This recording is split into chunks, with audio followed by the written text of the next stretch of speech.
Sobat Maestro, sesaat lagi kita akan mendengarkan renungan harian bersama GKI Kebonjati Bandung.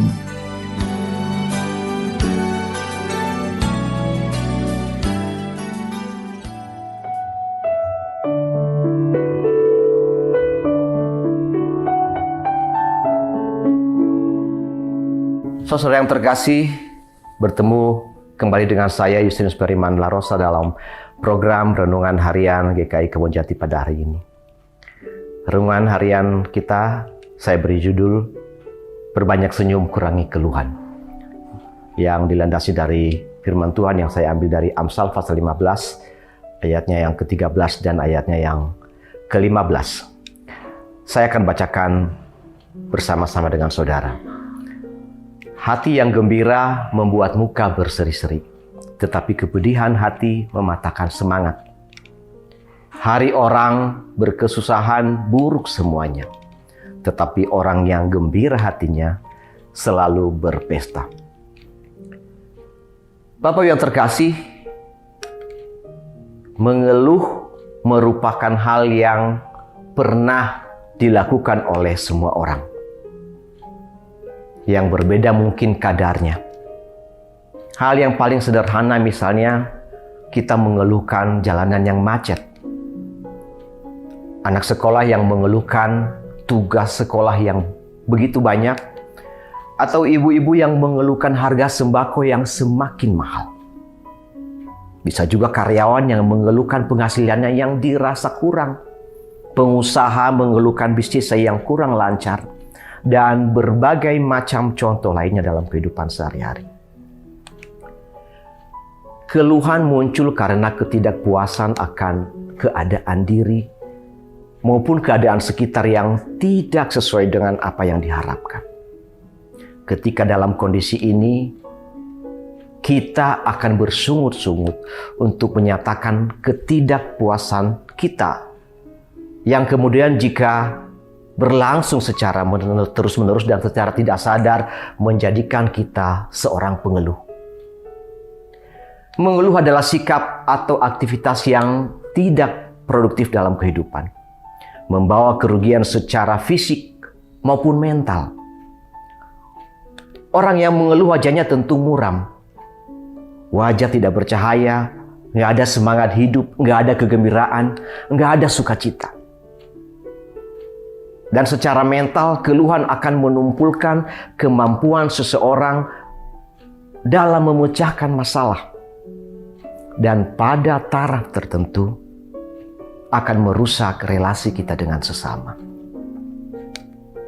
Tetapi mengapa orang sering mengeluh? Meski tahu bahwa itu tak baik dan tak produktif dalam kehidupan.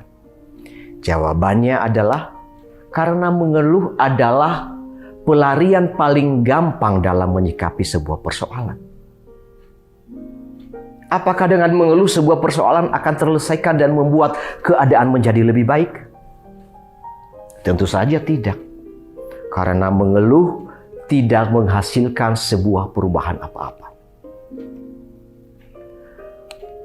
Lalu bagaimana caranya supaya kita tidak terjebak dalam sikap yang suka mengeluh?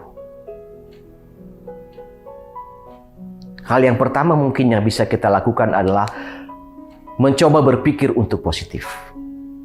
Berpikir positif adalah selalu memikirkan bahwa ada hal yang baik dari setiap persoalan yang kita hadapi. Mengubah sudut pandang akan mengurangi kemungkinan kita untuk mengeluh. Keluhan sering timbul dari cara pandang yang negatif yang hanya mampu melihat persoalan dari satu sisi saja. Melihat dari sudut pandang yang berbeda akan memberikan reaksi yang berbeda dan akan memampukan kita melihat hal yang baik dari persoalan yang kita hadapi. Hal yang kedua, menyadari bahwa keluhan akan memperberat langkah kita. Saudara, mengeluh itu adalah cara terbaik dalam melipat gandakan beban persoalan. Sekali lagi, mengeluh itu adalah cara terbaik dalam melipat gandakan beban persoalan. Ketika seorang karyawan mengeluhkan tugas yang diberikan atasannya, maka semakin beratlah rasanya tugas itu untuk diselesaikan. Filipi 2 ayat 14 dan 15 mengingatkan kita untuk melakukan segala sesuatu itu tidak bersungut-sungut, tidak berbantah-bantah, supaya kita tidak menjadi aib dan tidak bernoda sebagai anak-anak Allah. Hal yang ketiga adalah mencoba untuk bersyukur dan berdamai dalam menerima keadaan. Mengeluh seringkali dipicu oleh sikap yang kurang bersyukur terhadap apa yang kita miliki. Tidak puas dengan keadaan diri dan membandingkannya dengan keadaan orang lain. Kita sedih dan bersungut-sungut dengan apa yang tidak kita miliki. Padahal ada begitu banyak hal yang kita miliki yang diberikan Tuhan kepada kita untuk menjadi alasan dalam diri kita untuk bisa mensyukuri. Paling sederhana adalah kesehatan fisik yang dimiliki, keluarga yang masih utuh, kesempatan untuk melayani dan melayani Tuhan juga sesama. Atau hal yang paling sederhana adalah kehidupan itu sendiri yang dianugerahkan Tuhan kepada kita adalah hal yang patut kita syukuri. Saudara yang terkasih, sadarilah saat bersyukur menjadi bagian dalam kehidupan kita, maka tidak ada lagi ruang untuk berkeluh kesah.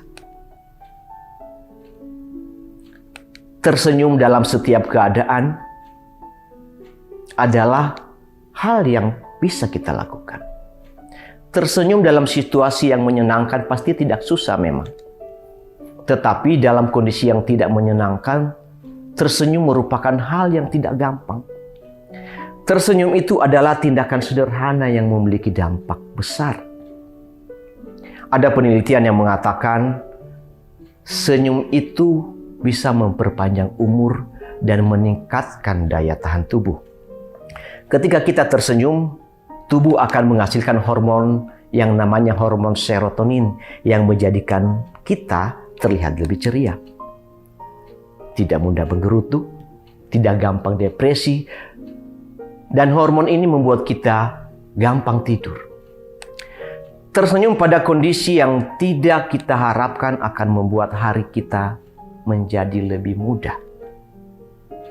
Jika keluhan membuat langkah menjadi berat, maka tersenyum akan meringankan kaki untuk melangkah. Hati yang gembira akan membuat wajah berseri-seri, tetapi kepedihan hati mematahkan semangat. Itu yang dikatakan dalam Amsal pasal 15 ayatnya yang ketiga. Oleh karena itu saudara-saudara, hari ini saya mengajak kita semua untuk berjanji pada diri sendiri. Marilah kita mengurangi keluhan dan memperbanyak senyuman, agar hidup yang kita jalani menjadi lebih indah dan mudah. Amin. Tuhan Yesus memberkati.